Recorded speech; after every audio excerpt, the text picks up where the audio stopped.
the hybrid setup, that's here to stay definitely, and companies are embracing that.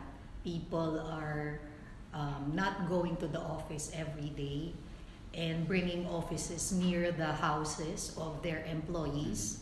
The growth also of warehouses because of the growth in e-commerce. So these are somehow new demand in the real estate market.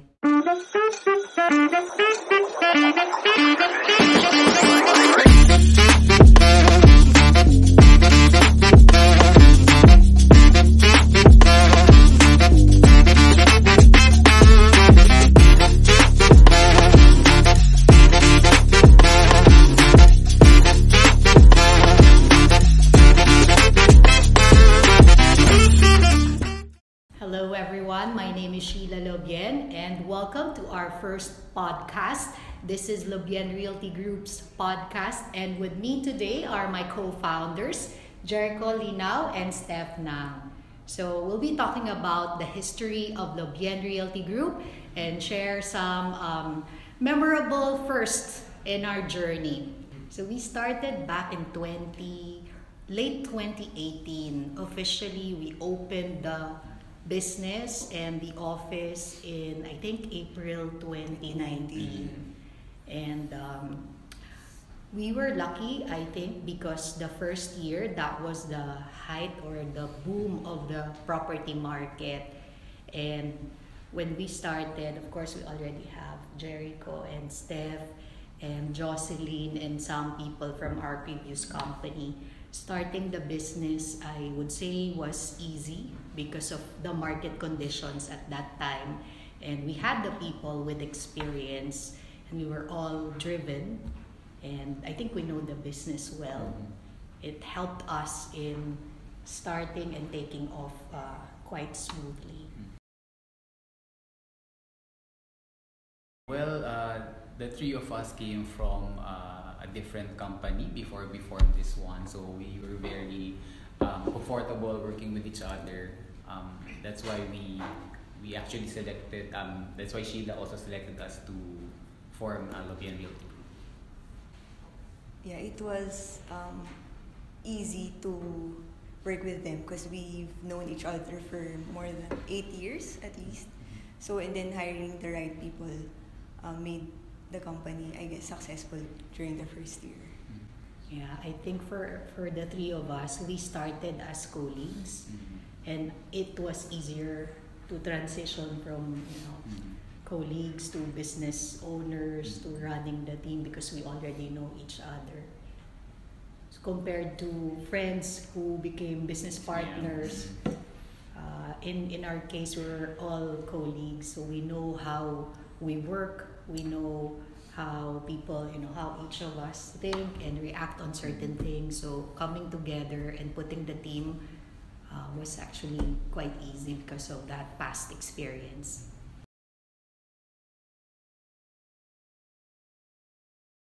Okay, well,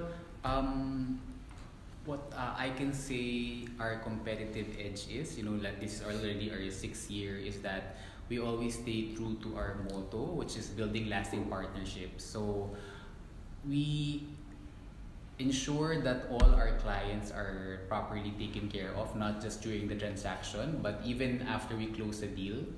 And aside from that, we also we don't just choose like big accounts. Even like startup companies, we understand their journey because we also were once a startup. We know their pain points, especially in finding the right location, office space. So I think those characteristics are what make Lobien Realty Group competitive up to now.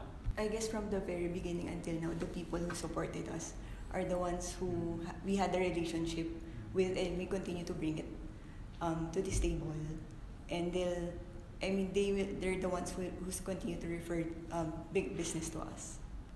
Well, whenever we have a client who requests for sites from us, like a listing, we make sure that we study the sites first before we offer them. We ensure that all information that we will be sharing are accurate.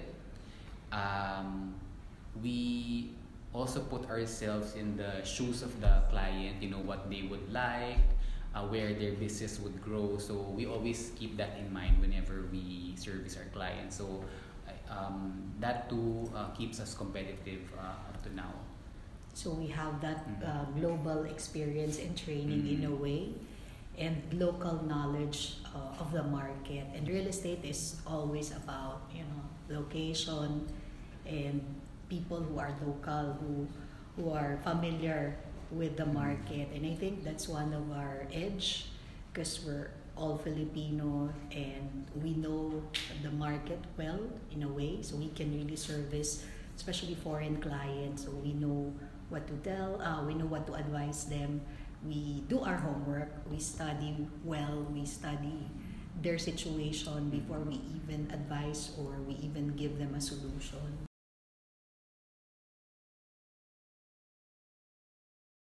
I guess as much as possible, we try to foster open communication and collaboration.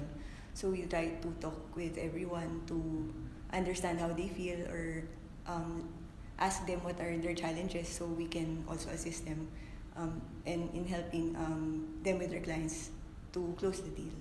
It's easy to collaborate when you have a small team, I'd say, because we all know each other. We can make decision quickly compared to the big companies who have a lot of hierarchy. So it's just really the three of us deciding if there are things that we need to implement or do. It's easy to think today and implement it the following day without the need of getting approvals left and right, and then it will take months before something is implemented.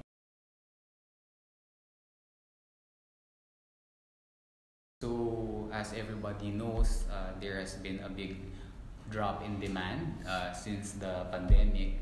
But for our team, what we did was, as soon as the last hard lockdown was lifted, we already went back to the office. We've been conducting face-to-face meetings and site inspections. So we didn't really take a pause. We just continued, looking for business, and we continued our service to our clients as much as we can.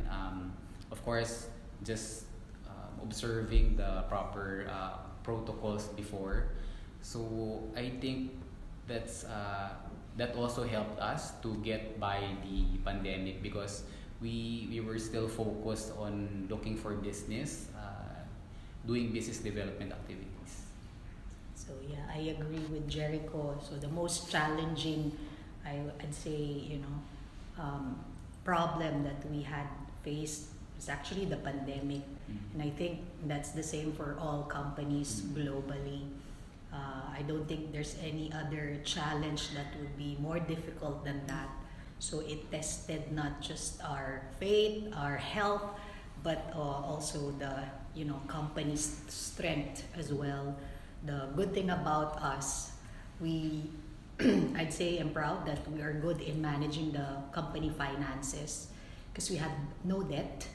And during the height of the pandemic, when the market almost closed, we were able to manage our finances, our cash flow, and because of a very good year prior that as well. So we do have a buffer, and at the same time, the business continued. We were still servicing clients despite the lockdowns, despite the many challenges. So if there's one thing that we learned, I think you really have to be resilient. And we also learned from that experience that people who are loyal and who are dedicated to the company will stay and will work and will support the company to survive and grow.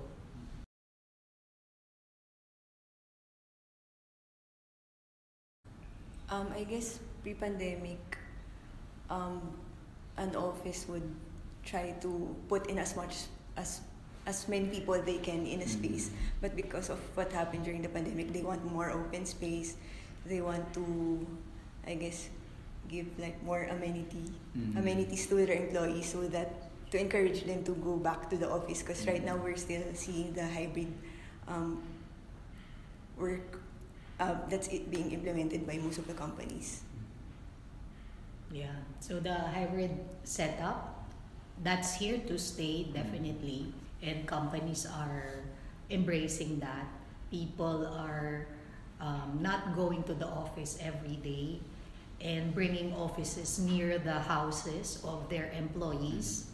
The growth also of warehouses because of the growth in e-commerce.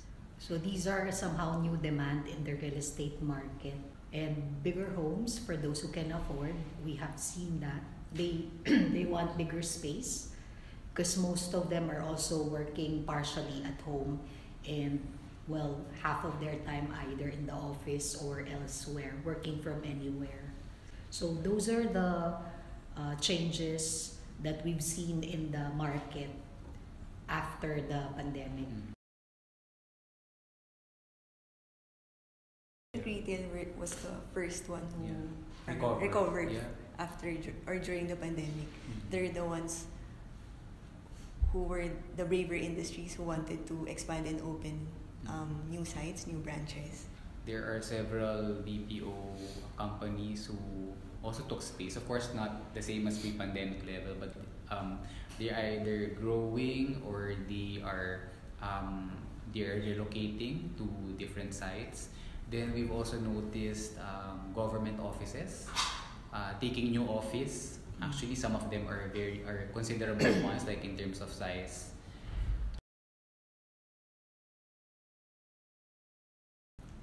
We still see ourselves here. We are here to stay. We're here for the long term. I think by that time we'll have at least double or more than double the size that we have. We want to grow the business. At the same time, we want to embrace digitalization. That's why we're here. We're doing our podcast. We want to, as much as possible, be efficient by using technology or tools that will help our people do their jobs faster, easier, and more effective. Challenges, I guess one challenge which we are experiencing, although it's not just for our company but for a lot of companies, would be hiring good talent that would stay or who we think are a good fit and who could help our company grow further. I think there are a few smaller brokerage firms who are trying to penetrate the office market, because right now they're mostly focused on residential, but maybe they see there's more money into office, so I think they're trying to penetrate that market. That's it for our first podcast.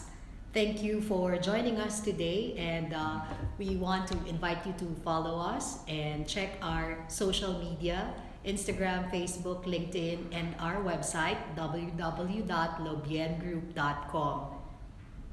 Feel free to reach out to us if you have any real estate requirements here in Metro Manila or also in the nearby provinces or even in Visayas and Mindanao. This This is is Lobien Lobien Realty Group, building lasting partnerships.